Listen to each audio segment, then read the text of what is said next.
Greg Ip, who I cited before, who's our chief economics columnist, has a question for you. Thanks a lot for being here. So there's another proposal from progressives to accomplish something similar. That's called the federal jobs guarantee.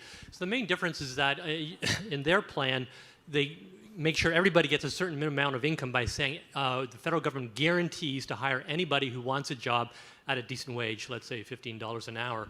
So the difference with your plan is that in both plans, everybody gets a check, but in this plan, the federal government gets something in return. It gets the services of these people to do things, like weatherize buildings or clean parks or look after children.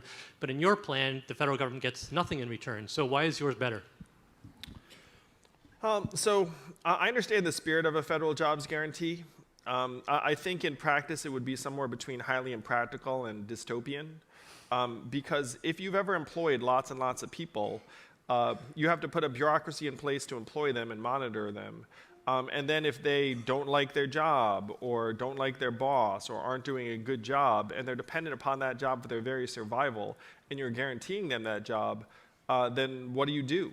And in real life, while it might make sense in the abstract, in real life you'd have a lot of people doing jobs that they either weren't a good fit for or are not producing real value or essentially doing make work for food to be able to feed themselves.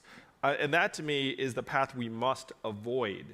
It might be well-intended, but we might as well just give everyone gray overalls while we're at it. You know what I mean? I mean, do we want to work for ourselves or do we want to work for the government? And if this is the choice we have, it's not about what would serve our government, it's what would serve ourselves. We are the owners and shareholders of the society. It's our wealth. And we should be able to decide what we want to do with it. Okay.